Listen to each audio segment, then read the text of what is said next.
네, 안녕하세요. 주식은 역시 기리기리세 기리씨입니다. 안녕하세요, 기리분들. 자, 어제 미국 증시에서 테슬라가 난리가 나는 모습이 나타나고 있습니다. 도대체 무슨 일 때문에 테슬라가 이렇게 상태가 안 좋은 건지 빠르게 확인해 보도록 할게요. 같이 공부하시죠. 렛츠 기리.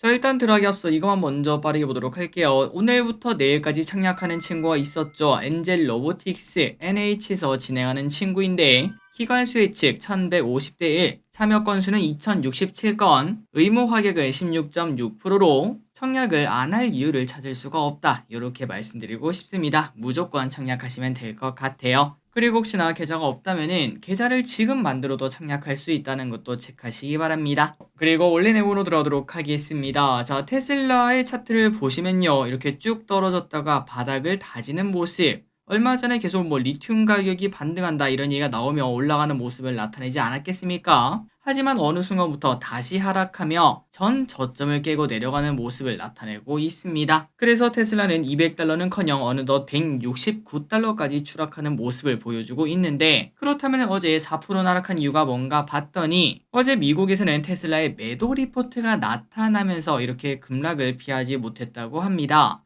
이런 걸 봤을 때 뭔가 미국은 이러한 매수 리포트, 매도 리포트 빨이 센 나란 걸 가끔 느낄 수 있죠. 그리고 매도 리포트가 뭔가 봤더니 웰스파고에서 낸 리포트인데 목표 주가를 200달러에서 무려 125달러로 하향 조정시켰다고 합니다. 그리고 그 근거는 올해 테슬라의 전기차 판매량이 제자리 걸음 플러스 내년에는 회복되나 봤더니 내년에는 회복이 아니라 오히려 역성장을 하는 게 그 이유라고 합니다. 자, 그렇기 때문에 당연히 목표 주가는 하락할 수밖에 없었겠죠. 여러분들이 아시다시피 테슬라는 보통 성장주의 대명사라고 불립니다. 그런데 성장주가 뒷걸음질을 치게 된다면은 당연히 주가는 암담할 수밖에 없겠죠. 그러다 보니까 지금 이렇게 급락해도 아직도 퍼가 55라는 테슬라, 여전히 고평가 논란을 피할 수가 없다고 합니다. 더 하락할지 볼 필요가 있는데 일단은 떨어지는 칼날이 또 만들어졌기 때문에 당분간은 좀 위험하겠구나, 그리고 우리나라 2차 전지에 혹시나 어떤 영향이 올지도 봐야겠구나 라고 말씀드리고 싶습니다. 다음입니다. 미국 전기차 기업 피스커를 아시나요?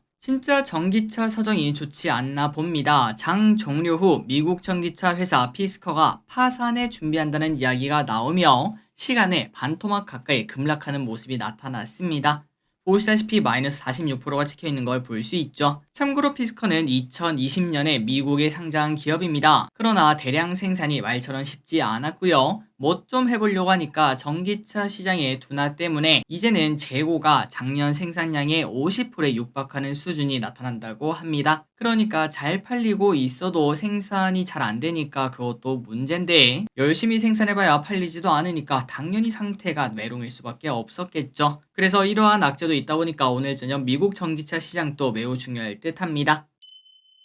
다음입니다. 하락론자 이야기 하나 보도록 하겠습니다. 부자 아빠, 곧 최악의 거품이 터진다. 코인이 거품, 거품 아닌가요? 라고 노혹자는 말씀하실 것 같은데요. 그런데 부자 아빠는 주식시장이 곧 붕괴될 것이라고 경고를 했습니다. 그리고 그렇기 때문에 지금부터 실물 자산인 금, 은, 비트코인 요렇게 세 가지를 모으라 라고 언급한다고 하네요. 아니 그래, 근데 지난번에 이 사람 금은 반토막 난다고 지금이라도 당장 팔으라고 하지 않았나요? 그런데 최근 들어 금이 급등하는 모습을 보여주자 금 약세 포지션은 철회한 것으로 보인다고 합니다. 그래서 이런 걸 봤을 때 분명 조롱의 대상이 될 수도 있긴 하겠지만 어쨌든 유연한 사람이다, 이러한 정보도 확인할 수 있습니다. 그리고 하락의 원인은 미국 퇴직연금 제도 401k가 허술하고 미국 연방정부의 부채가 34조 달러에 달하기 때문에 위험하다, 이렇게 말한다고 합니다. 다음입니다. 오늘 크래프톤이 청룡 열차를 타는 모습을 나타냈죠. 그 이유가 뭔지 보도록 하겠습니다. 갑자기 오늘 크래프톤이 장중 10% 가까이 급락하는 모습을 보여줬습니다. 그 이유는 인도에서 배틀그라운드 서비스가 종료될 수 있다라는 한 기사가 나오면서 투자 심리가 완전 훼손이 되었기 때문인데요. 게임주에 관심이 있다면 아시겠지만 크래프톤은 인도 시장에 공을 많이 들여섰습니다. 하지만 여기서 쫓겨나게 된다면 그 악재는 보통 악재가 아니다라고 볼 수 있고, 참고로 인도에 출시된 크래프톤은 누적 매출액이 1300억 수준으로 절대 망한 게임이 아니다라고도 말할 수 있겠죠. 그런데 이 게임이 퇴출될 수 있다라는 얘기가 나왔는데 그 이유가 뭔가 봤더니 배틀그라운드가 유저들의 위치, 오디오 녹음 등을 바탕으로 데이터 보안에 타격을 줄 수 있다라는 이야기가 나왔다고 합니다. 이러한 얘기가 나오자 크래프톤의 주가는 쭉 빠지는 모습을 나타냈으나 그런데 크래프톤은 또다시 바로 등장해서 이미 여기에 대한 처리는 완료했고 이거는 뭐 사실 무근이다, 단순 의혹이다 이렇게 일축을 했다고 하는데 떨어진 주가를 전부 다 회복하지는 못하고 소폭 하락으로 마무리가 되는 모습을 보여줬다고 합니다. 자, 어제부터 HLB도 그렇고 크래프톤도 그렇고 약간은 의미가 그렇게 크지 않은 찌라시 혹은 뉴스에 휘둘리는 모습이 나타나고 있습니다. 그리고 난 다음에 기업들이 나와서 그거를 소명하면서 다시 주가가 반등하는 그런 모습이 나타나고 있는데 이런 모습은 좀 안 나타났으면 진심으로 좋겠습니다. 분명 여기서 이러한 판을 짠 사람은 이득을 보게 되고 선량한 사람들만 피해를 볼 수밖에 없기 때문이죠. 다음입니다. 태형건설 결국 거래 정지. 한때 부도설로 뜨거웠던 태형건설이 결국 거래 정지가 되었다는 소식입니다. 워크아웃을 한다고 하긴 했지만 결국 주주들은 돈이 묶이게 된 모습이네요. 그렇다면 정지가 된 이유가 뭔가 봤더니 자산이 5.2조 원인데 이거보다 부채가 더 많은 5.8조 원이 되며 자본 잠식 상태가 되었다고 합니다. 그렇다면 이제 앞으로 태형건설은 어떻게 되는가? 일단은 거래 정지가 이어지고요. 그리고 태형건설은 최선의 노력을 한다고 하긴 했지만 상장 폐지가 될지는 외부 감사인의 최종 감사 의견 결과에 따라 확정이 된다고 합니다. 그리고 여기서 상패가 결정이 안 되면 정말 다행이겠지만 만약에 결정이 되더라도 이의 신청을 할 수 있고요. 신청 후 그 신청이 받아들여지게 된다면 1년간의 개선 기간이 부여되고 그 개선 기간 동안 열심히 나 이 회사 살리기 위해서 많은 노력을 했어요 라를 증명한다면 다시 상장 유지가 될 수 있다고 하는데 만약 여기까지 가게 되면 진짜 너무 긴 시간 동안 주주분들이 피해를 볼 수밖에 없겠죠. 빠르게 좋은 방향으로 해결되기를 진심으로 바랍니다. 그리고 이런 걸 봤을 때 절대 뭐 부도 소식이 나오는 기업이라든지 가끔 살다 보면은 그런 마음이 들 때가 있습니다. 야, 이거 설마 뭐 부도가 나겠어? 정부가 총선 앞두고 그렇게 하겠어? 이러한 생각 때문에 정말 로또를 생각하고 매수라는 경우도 있긴 하겠지만 대부분은 너무나 위험한 선택이라는 거, 내 돈 그냥 싹 날아갈 수도 있다는 거 항상 명심을 해야 될 것 같습니다. 다음입니다. 미국에서 틱톡 금지법 통과. 미국에서 드디어 틱톡이 금지될 것으로 보인다고 합니다. 하원에서 압도적으로 통과가 되었다고 하고요. 앞으로 상원, 대통령 이게 남긴 했지만 높은 확률로 통과가 되지 않겠나 이러한 예상이 나온다고 합니다. 그렇다면 이번에 통과된 법안이 어떤 법안인가 봤더니 틱톡 모회사인 바이트댄스가 5개월 안에 지분을 매각하지 않으면 앱스토어 다운을 금지하는 법안이라고 합니다. 다만 틱톡 이용자가 미국 내에서만 무려 1.7억 명인데 대선이 코앞이다 보니까 갑자기 이게 다른 곳으로 튈 가능성도 있다고 하네요. 어떤 식으로 흘러갈지 볼 필요가 있겠습니다. 다음입니다. 주식 투자자가 감소했다고 어쩐지 조회수가 안 늘어나더라 라고 말할 수 있을 것 같은데요. 2022년에 주식 투자자가 정점이었고요. 그 이후로는 조금씩 줄어드는 모습이 나타난다고 합니다. 그렇다면 정확한 수가 얼마인가 봤더니 23년 12월 주식 소유자 현황을 보면은 1416만 명으로 집계가 되었습니다. 이는 전년비 25만 명 감소한 수치고 이렇게 주식하는 사람이 줄어든 거는 무려 10년 만에 처음 있는 일이라고 합니다. 그만큼 그 동학개미 운동 있을 때 엄청나게 늘어났다가 이제는 기저효과가 나타나는 거겠죠. 그리고 이 와중에 삼전 주주가 크게 줄어들었다고 합니다. 100만 명 넘게 감소하는 모습이 나타났다는 소식. 22년에는 600만 명이 삼전을 들고 있었는데요. 그런데 지금은 500만 명으로 많이 줄었다고 하네요. 그만큼 많이 힘드시다는 거겠죠. 탐입니다. 하지만 분명 500만 삼전 주주분들은 올해 그 열매를 볼 수 있을 거라고 봅니다. 슬슬 삼전에도 좋은 소식이 들려오기 때문인데요. 트렌드포스에 따르면 삼전이 드디어 4세대 HBM 시장 점유율을 늘릴 것으로 보인다고 합니다. 하이닉스의 독점을 깰 수 있다는 소식. 올 1분기에 이미 검증을 받고 있고요. 그리고 AMD의 중요한 공급사로 입지를 강화하고 있습니다. 이렇게 되면 올해 나타난 하이닉스의 급등을 3전 또 기대를 해볼 수 있는 환경이 마련되는 거겠죠. 또한 미국 반도체 보조금 소식도 연일 들려오고 있습니다. 빠르면 이달 말 미국에서 받을 보조금이 나온다고 하니까 생각보다 큰 보조금이 나타난다면 주가가 좀 가파르게 올라갈 수도 있을 것 같고요. 그런데 기대가 크면 안 되겠죠. 그냥 보통의 보조금만 나온다고 하더라도 결국 올해 8만 전자는 쉽게 볼 수 있을 것으로 보입니다. 그러니 여러분들은 너무 걱정하지 마시고 어차피 지금까지 기다린 거 시간이 아깝죠. 8만 전자까지 같이 버텨보도록 하겠습니다.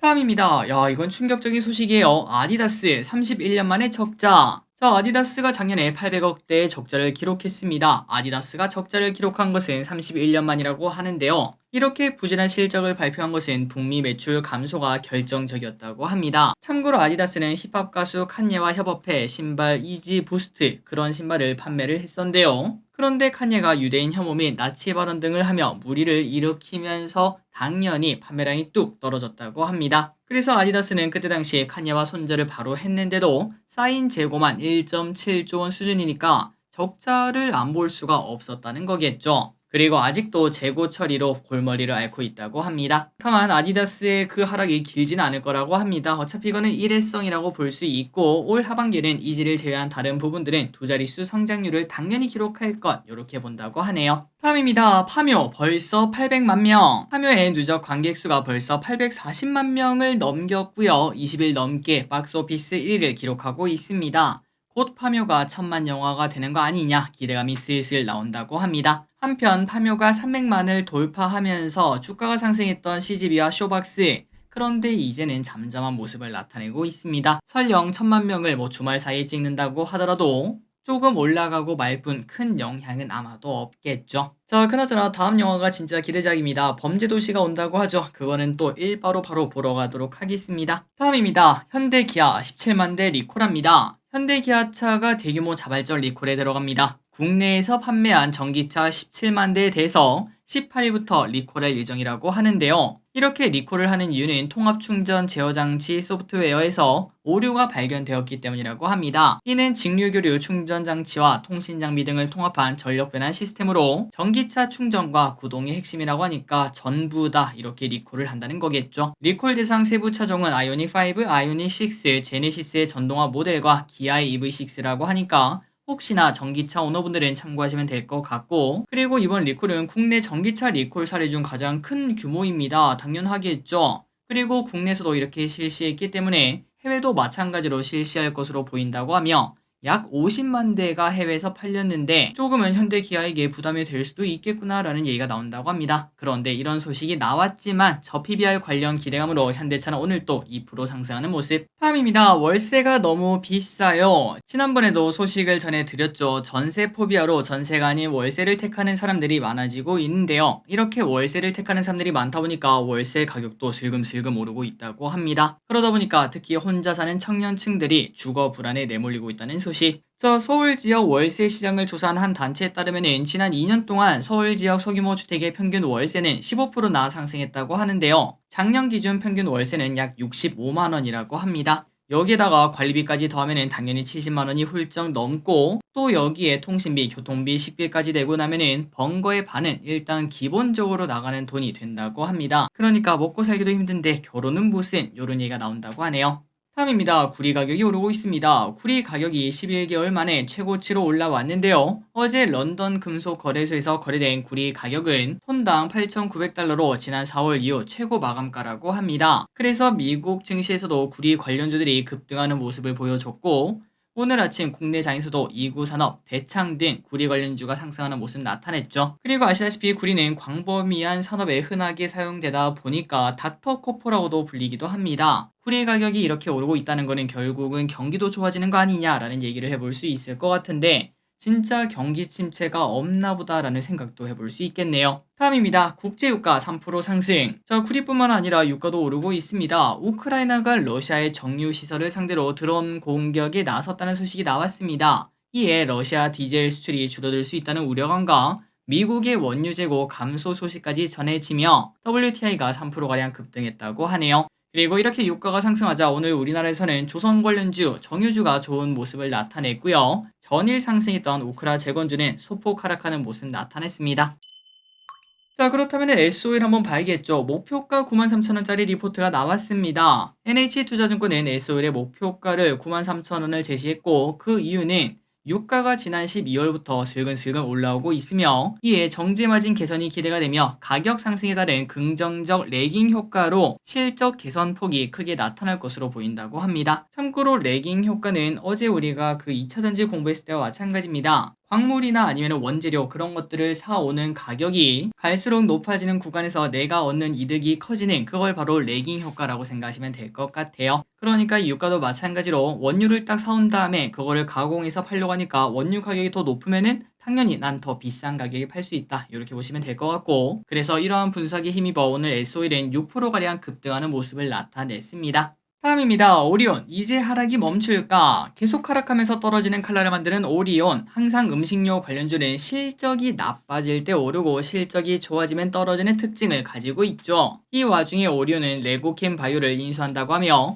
지난 1월에 급락한 적이 있었던 거 기억하고 계실 겁니다. 그런데 이제는 관심을 가질 필요가 있다고 하네요. 자, 오리온은 춘절이 지난 지금부터의 실적에 주목할 필요가 있다고 합니다. 중국을 제외한 베트남, 한국, 러시아 등 다른 곳에서는 오리온 실적이 좋아지고 있고 실적 성장률이 10% 정도를 보여주고 있는데 퍼는 8. 당연히 이거는 저평가로 볼 수 있겠죠. 하물며 레고 캔바이오도 최근 들어 분위기가 좋기 때문에 관심을 가질 필요가 있을 듯 합니다. 평균 목표 주가는 14만원으로 상당히 높다고 하네요. 마지막 소식입니다. 꿈의 초고속 열차. 서울에서 부산까지 20분 만에 도착할 수 있다면 얼마나 좋을까요? 서울까지 가는데 정말 잘 시간도 안 될 것 같습니다. 의자에 앉으면 도착이란 소리인데 그렇다면 이게 도대체 뭔가 봤더니 꿈의 열차라고 불리는 하이퍼루프 개발에 세계 각국에서 힘을 쏟고 있다고 합니다. 참고로 하이퍼루프는 진공 상태의 튜브에서 초고속으로 운행되는 열차인데 전자석이나 초전도 자석을 이용해 열차를 공중에 띄우고 마찰 면적 없이 시속 1000km를 넘기며 운행하는 게 목표라고 합니다. 언젠가는 또 여기에 관련된 주식이 막 올라가는 세상이 올 수도 있겠죠. 물론 시간은 좀 남았겠지만 하이퍼루프라는 단어 이 정도만 기억하시면 될 것 같습니다. 자, 오늘의 공부 여기까지 끝났습니다. 항상 이렇게 같이 공부해서 진심으로 감사합니다. 지금까지 길이셨습니다. 빠이요.